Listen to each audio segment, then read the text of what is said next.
Mercury Events.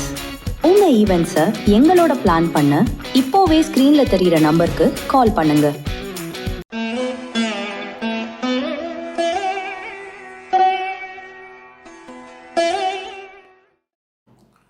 ஓம் சரணாகத தீனார்த்த பரித்ராண பராயணே சர்வஸ்யார்த்திகரே தேவி நாராயணி நமோஸ்துதே.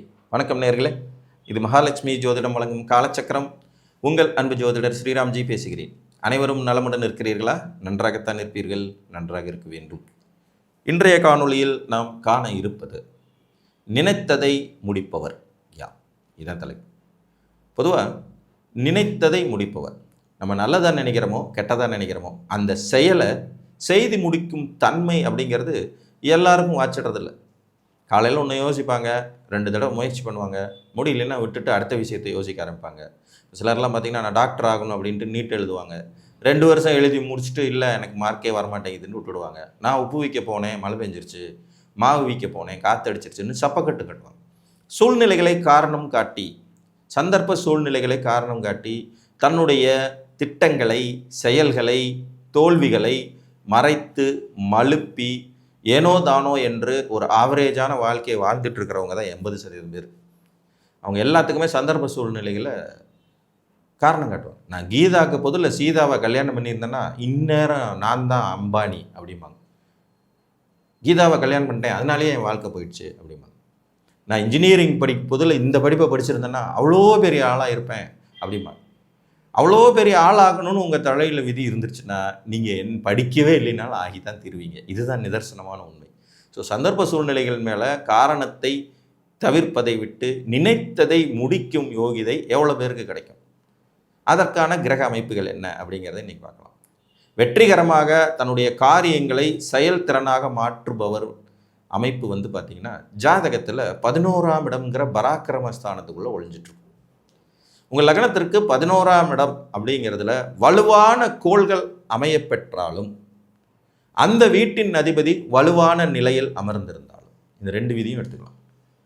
லக்னத்துக்கு 11ஆம் இடத்துல வலுவான கோள்கள் அமைய பெற்றாலும் அல்லது அந்த வீட்டின் அதிபதி வலுவான நிலையில் அமர்ந்திருந்தாலும் அந்த வலுவை பெற்று செயல்படுத்தும் தன்மையோடு உங்கள் லக்னாதிபதி என்பவர் ஆட்சியோ உச்சமோ மூலத்திரிகோணமோ அல்லது திக்பலமோ இந்த 4 நிலைகளில் ஏதேனும் ஒன்றில் இருந்தால் கண்டிப்பாக நீங்கள் நினைத்ததை முடிப்பவர் தான். புரிஞ்சிச்சுங்களா? லக்னத்துக்கு 11ஆம் இடங்கிற பராக்கிரமம் வெளிப்படும் ஸ்தானம் வலுவாக இருந்தது. அந்த ஸ்தானம் வலுவாக இருக்கணும், இல்லைன்னா அந்த வீட்டு அதிபதி வலுவாக இருக்கணும். அதை பெற்று நடத்துறதுக்கு லக்னாதிபதி தெளிவாக இருக்கணும். அது ரொம்ப முக்கியம். ஸோ 11ஆம் இடத்தின் வலிமை தான் நினைத்ததை முடிப்பவர்களை உருவாக்கும். இவங்க லேஸில் ஒரு காரியத்தை நினைக்க மாட்டாங்க, ஆனால் நினச்சிட்டாங்கன்னா செய்யாமல் விடவே, தூக்கமே வராது அவங்களுக்கு. செய்து முடிக்கலைன்னா தூக்கமே வராது. அது நல்ல காரியம் கெட்ட காரியங்கிறதெல்லாம் கிரகங்களின் அமைப்பை பொறுத்து மாறும். இப்போ ஒரு பொண்ணை துரத்தி லவ் பண்ணணும்னு ஒருத்தர் நினச்சி அதை நினச்சதை முடிக்கிறேன்னு சொல்கிறது நல்லதாகவும் இருக்கலாம், கெட்டதாகவும் இருக்கலாம். ஸோ எந்த காரியத்தை முடிக்கிறார்கள் என்பது வேறு. அது தசாபுத்திகள் தான் தீர்மானிக்கும். ஒரு மோசமான தசை நடந்துட்டு இருக்கிற ஒருத்தர், அட்டமாதிபதி தசை நடந்துட்டு இருக்கும்போது நான் பேங்க்கில் லோனை வாங்கி பிஸ்னஸ் பண்ணி ஜெயிச்சே தீருவேன், இவருக்கு 1-11 பவர்ஃபுல்லாக இருக்குது, நினச்சதை முடிப்பார், ஆனால் தோற்று போயிடுவார். அது தனி கதை. ஸோ நினைத்ததை முடிக்கிறதுங்கிறது ஒரு தனி கணக்கு, அது நல்ல விதமாக இருக்குமாங்கிறது வேறு ஒரு தனி கணக்கு. 2ஐயும் புரிஞ்சுக்கணும். புரியுதுங்களா? வீம்பா செயல்களை செய்து அதை முடித்தே தீர்வது, அந்த காரியத்தை வெற்றிகரமாக முடிகிறது அப்படிங்கிறது இவங்களுக்கு வரும். 11ஆம் இடத்தின் வலுக்கொண்ட கோள்கள், லக்னத்தின் வலிமை, இது 2ஐயும் பொறுத்து அது நல்ல விதமான ஜெயமாக இருக்குமா மோசமான ஜெயமாக இருக்குமாங்கிறது அவர்களுக்கு அந்த சமயத்தில் நடந்து கொண்டிருக்கும் தசாபுத்தி நாதர்களை முடிவெடுப்பார்கள். நார்மலாக லக்னாதிபதி ஓரளவுக்கு வலுவாக இருந்து 11ஆம் இடம் வலுக்கும்போது 10 காரியத்தை நினச்சதை செய்கிறாங்கன்னா அதில் 8 காரியம் நல்ல காரியமாகவே இருக்கும். அவங்களுக்கு பாசிட்டிவான விஷயமா இருக்கும். ஏதோ 1-2 தவறி போகலாம், அவ்வளோதான். ஸோ அந்த வகையில் மேசலக்கணக்காரர்களுக்கு செவ்வாய் ஆட்சி உச்சம் மூலத்திரிகோணம் திக்பலம்ங்கிற நிலையிலிருந்து 11ஆம் இடமான கும்பத்தின் அதிபதியான சனி அங்கே ஆட்சி பெறுவதோ, சூரியன் அங்கே வலுப்பெறுவதோ, குரு அங்கே வலுப்பெறுவதோ, 11ஆம் அதிபதி ஆட்சி உச்சம் மூலத்திரிகோணம் பெறுவதோ இவர்கள் நினைத்ததை முடிக்கும் யோகியதை கொண்டவங்களாக இருப்பாங்க. ரிஷபலக்கணக்காரர்களுக்கு சுக்கிரன் ஆட்சி உச்சம் மூல திரிகோணங்கிற மாதிரியான வலுவை அடைந்து, இதில் இன்னொன்று பார்த்தீங்கன்னா ரிஷபலக்கணக்காரர்கள் 11லேயே போய் சுக்கிரன் உச்சமே ஆவார். அப்போ ஆட்டோமேட்டிக்காகவே அவங்க நினைத்ததை முடிப்பவர்கள்ங்கிற அந்த டபுள் ட்ரிக்கிங்கும் கிடச்சிடும். லக்னாதிபதியும் வலுவாக இருக்கார், 11ஆம் இடம் வலுவாக இருக்காது. அதே மாதிரி 11 கூடிய குரு பகவான் இவர்களுக்கு ஆட்சி உச்சம் திக்பலம் மூல திரிகோணம் வலுவோடு இருந்தாலும் 11ஆம் இடத்தில் சுக்கிரன் வலுத்த நிலையில் இருந்தாலும் இவர்கள் நினைத்ததை முடிக்கும் யோகிதை கொண்டவங்களாக இருப்பாங்க. மிதுன லக்னக்காரர்களுக்கு செவ்வாய் அதிக வலுவோடு இருப்பது, இங்கே இதில் பார்த்தீங்கன்னா செவ்வாய் அதிக வலுவோடு இருக்கிற வீடுகளில் 2 வீடு உங்களுக்கு நெகட்டிவ் வீடாக இருக்குது. 6ஆம் இடமான விருச்சிகம், 8ஆம் இடமான மகரம், இங்கே போய் வலுவடைவார். இப்போ இவங்களும் நினச்சதை முடிப்பாங்க, மோஸ்ட்லி தப்பாக முடிப்பாங்க. புரியுதா உங்களுக்கு? எங்கே வலுப்பெறுகிறார்கள், அங்கே 6, 8, 12ங்கிறது ஒரு விஷயத்தில் சம்பந்தப்படும் போதே அது கொஞ்சம் நெகட்டிவையும் சேர்த்து தான் கொடுக்கும். பாலில் கலந்து விட்ட விஷம் போல அப்படி தான் அவங்களோட நினைத்ததை முடித்தது காரியங்கள் இருக்கும். 11ஆம் இடத்தில் வலுவான சூரியன் அமர்ந்திருப்பது, 11ஆம் இடத்திலேயே செவ்வாய் வலுத்த நிலையில் அமர்ந்திருப்பது, லக்னாதிபதியான புதன் ஆட்சி உச்சம் திக்பலம் மூல திரிகோண வலுவோடு இருக்கும்போது இவர்கள் நினைத்ததை முடிக்கும் யோகிதை உடையவர்களாக இருப்பாங்க. கடகலக்கணக்காரங்களுக்கு அதே மாதிரி தான், லக்னாதிபதியே 11ல் உச்சம் பெறுவாருங்கனால அவர் அங்கே இருந்தாலும் சிறப்பு, சுக்கிரன் அங்கேயே ஆட்சி பெற்றிருந்தாலும் ரொம்ப ரொம்ப சிறப்பாக இருக்கும். இந்த அமைப்பு 11 கூடைய சுக்கிரன் வேறு எங்கேனும் சென்று ஆட்சி உச்சம் மூல திரிகோணம் அடைந்திருந்தாலும் 11ஆம் இடத்திலேயே பௌர்ணமி சந்திரன் அமரப்பெறுவதும் லக்னாதிபதியை உச்ச வலுவை பெறுவதும் இவர்கள் நினைத்த காரியத்தை முடிக்கும் தன்மை கொண்டவங்க. இதில் இந்த நிலைத்த வீடுகள் 4லையும் பார்த்தீங்கன்னா குருவையும் ஒரு பாசிட்டிவான விஷயமாக சேர்த்துக்கலாம். அதுவும் ஒரு பவர்ஃபுல்லான அமைப்பு தான். இப்போ மேச லக்னத்துக்கு கும்பத்தில் உட்கார்ற குரு, கடக லக்னத்துக்கு ரிஷபத்தில் உட்கார்ற குரு, இந்த சரலக்கணங்களுக்கு பூரா அது கிடைக்கும். சரலக்கணங்கள் ஏன் வலிமையானவைன்னு அடிக்கடி நான் சொல்கிறதுக்கான காரணம், இவங்களுக்கு பாருங்கள் லாபஸ்தானத்தில் போய் நிலைத்த வீட்டில் குரு உட்கார்வார். நிலைத்த லாபம் கொண்டவர்கள் சரலக்கணக்காரர்கள், அதுதான் அதோட ஒரு சூட்சம். சரலக்கணத்துக்கு லாபஸ்தானமாக நிலைத்த வீடு வரும்.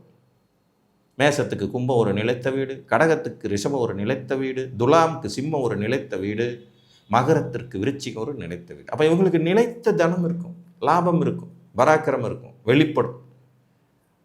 சூட்சுமங்கள் இப்படி தான் நீங்கள் தெரிஞ்சுக்கணும். அப்போ கடகலக்கணக்காரர்களுக்கு இந்த 11ஆம் இடம். சிம்ம லக்னக்காரர்களுக்கு 11ஆம் இடத்துல ஆட்சி பெற்ற புதன் அமர்வது, சூரியன் லக்னாதிபதியாகி 10ல் உட்கார்றது திக்பலம், லக்னத்தில் உட்கார்றது ஆட்சி, 11ஆம் இடம் 9ஆம் இடமான மேசத்தில் இருக்கிற உச்சம். இதில் வந்து 11ஆம் அதிபதியாக புதன் வர்றதுனால சாத்தியம் மிகுந்த அமைப்பு அப்படின்னு எடுத்துக்கிட்டோம்னா சூரியன் 10ல் திக்பலமாகி 11ல் புதன் உட்கார்றது, இந்த அமைப்பு மட்டும்தான் வரும். மேற்கொண்டு இந்த இடத்துல வலுவான கோள் அப்படின்னு எடுத்துக்கிட்டால் பௌர்ணமி சந்திரன் எடுக்கணும். ஆனால் இது சூரியனுக்கு பக்கத்தில் இருக்கனால ஒரு பௌர்ணமி சந்திரன் ஆகவே முடியாது. ஸோ சிம்மலக்னக்காரர்களுக்கு நினைத்ததை முடிக்கும் அமைப்பை சூரியன் ரிஷபத்தில் அமர்ந்தபடி புதன் 11ஆம் இடத்தில் உட்காரும்போது மிக சிறப்பாக கிடைக்கும். கனிலக்னக்காரர்களுக்கு லக்னாதிபதி புதன் அவர் ஆட்சி உச்சம் மூல திரிகோண வலுவோடு இருக்கணும். 11ஆம் இடத்துல இங்கே வலுப்பெறதுக்கு 2 கோள்களுக்கு வலு இருக்குது. ஒன்று சந்திரன் ஆட்சி பெறுவார், இல்லைன்னா குரு உச்சம். இந்த அமைப்பில் ஏதாவது ஒன்று இருந்ததுன்னா இவர்களுக்கும் நினைத்ததை முடிக்கும் யோகிதை உண்டாகும். துலா லக்னக்காரர்களுக்கு சுக்கிரன் வலுப்பெற போது லக்னத்தில் சுக்கிரன் ஆட்சி அப்படிங்கிற நிலையை அடைஞ்சு 11ஆம் இடத்துல சூரியன் வலுப்பெறுவது அல்லது குரு 11ஆம் இடத்துல இருப்பது, பௌர்ணமி சந்திரன் 11ஆம் இடத்துல இருப்பது, இதெல்லாம் வந்து நிலைத்த வலுவை தரும் யோகிதை. 11ஆம் இடத்தில் வலுப்பெறுவதுங்கிறதுல பௌர்ணமி சந்திரனும் நீங்கள் ஆட் பண்ணிக்கலாம். பௌர்ணமி சந்திரன் 11ல் இருந்தால் நினைத்த காரியத்தை ஜெயமுடன் முடிக்கும் தன்மை கொண்டவர்கள், இது நீங்கள் அடிஷ்னலாக சேர்த்துக்கலாம். விருச்சிக லக்னத்துக்கு புதன் 11ஆம் இடத்தில் வலுத்து உச்சம் பெற்ற நிலையில் இருக்கிறது. லக்னாதிபதி செவ்வாய் ஆட்சி உச்சம் மூல திரிகோணம் திக்பல வலுவோடு இருக்கிறது சிறப்பு. தனுர் லக்ன ஜாதகர்களுக்கு 11ஆம் இடத்துல சுக்கிரன் உச்சம் பெறுவதோ சுக்கிரன் ஆட்சி பெறுவது, சனி உச்சம் பெறுவது வெகு சிறப்பான அமைப்பு தரும். இந்த 2 பேர் இங்கே வலுப்பெறுவாங்க. கூடவே பௌர்ணமி சந்திரனும் வலுப்பெறுவார். அதே அமைப்பில் லக்னாதிபதியான குரு பகவான் லக்னத்தில் இருப்பது, 4ஆம் இடத்தில் இருப்பது மற்றும் 8ஆம் இடத்தில் உச்ச வலு பெறுவது சிறப்பாகும். மகர லக்னத்துக்கு 11ஆம் இடத்தில் செவ்வாய் ஆட்சி பெற்ற நிலை, பௌர்ணமி சந்திரன் இருப்பது மற்றும் குரு இருப்பது சிறப்பு. லக்னாதிபதி சனி பகவான் உங்களுக்கு லக்னத்திலோ 2ஆம் இடத்திலோ 7ஆம் இடத்தில் திக்பலமோ 10ஆம் இடத்தில் உச்ச வலுவோ பெறுவது சிறப்பு. கும்ப லக்னத்துக்கு அதே மாதிரி தான் 11ல் குரு வலு பெறுவார். பௌர்ணமி சந்திரன் இருந்தாலும் அது ஒரு வலுவான அமைப்பு. இந்த சந்திரனுக்கு மட்டும் எல்லா வேஷமும் பொருந்தும். எல்லா இடத்துலையும் அவரால் வலு அடைய முடியும். எல்லா இடத்துலையும் அவர் அமாவாசையாகவும் ஆக முடியும். அதுதான் சந்திரனுடைய ஸ்பெஷல். குருவோ சந்திரனோ வலுப்பெற்ற நிலையில் 11ல் இருப்பது, இவர்களின் லக்னாதிபதியான சனி பகவான் லக்னத்தில் 9ஆம் இடத்தில் 12ஆம் இடத்தில் ஆட்சி வலு பெறுவது அல்லது 7ல் சிம்மத்தில் திக்பல வலுப்பெறுவது. மீனத்திற்கு 11ஆம் இடம் செவ்வாய் வலுப்பெறலாம், சனியும் வலுப்பெறலாம், பௌர்ணமி சந்திரனும் இருக்கலாம். இந்த 3 கிரகங்களும் இந்த இடத்த வலுப்படுத்தும் தன்மை கொண்டவை. செவ்வாய் 2ல் ஆட்சியாவோ 9ல் ஆட்சியாவோ இருக்கிறதும் கூட வலுப்பெறும் தன்மை தான். 10ஆம் இடத்தில் திக்பலம் பெறுவது வலுப்பெறும் தன்மை தான். குரு பகவான் ஆட்டோமேட்டிக்காக பார்த்திங்கன்னா உங்களுக்கு பவர்ஃபுல்லான மனிதராக விளங்கக்கூடியதற்கு லக்னத்தில் வலுப்பெற வேண்டும், 5ஆம் இடத்தில் வலுப்பெற வேண்டும், 10ஆம் இடத்தில் வலுப்பெறும். இதில் 11ஆம் இடத்தில் வலுப்பெறுபவர் செவ்வாயினாலும் செவ்வாய் இவங்களுக்கு தன பாக்கியாதிபதி தான். அதனால் செவ்வாயின் மற்ற இடத்து வலு நமக்கு யூஸ் ஆகாது. அங்கே தான் வலுப்பெறும். ஒன்று 11ஆம் இடம் வலுவாக இருக்க வேண்டும், அல்லது 11ஆம் அதிபதி வலுவாக இருக்கணும். அப்படி பார்க்கும்போது மீன லக்னத்திற்கு சனி பகவானே 11ஆம் அதிபதி. அப்போ அவர் ஆட்டோமேட்டிக்காக அங்கேயே ஆட்சி பெறுறது, கன்னியில் போய் திக்பலம் பெறுறது, துலாத்தில் உச்ச வலு பெறுறது, கும்பத்தில் ஆட்சி வலு பெறுறது இவர்களுக்கு சிறப்பை தரும். உங்கள் ஜாதகத்தில் இந்த நினைத்ததை முடிக்கும் யோகிதை இருக்கிறதுக்கு இந்த அமைப்புகள் சிறப்பாக பொருந்தி வருகிறதா என்பதை பார்த்து அறிந்து கொள்ளுங்கள் என்று கூறி மீண்டும் ஒரு காணொளியில் உங்களை சந்திக்கும் வரை உங்களிடமிருந்து அன்புடன் விடைபெற்றுக் கொள்வது உங்கள் அன்பு ஜோதிடர் ஸ்ரீராம்ஜி. நன்றி, வணக்கம்.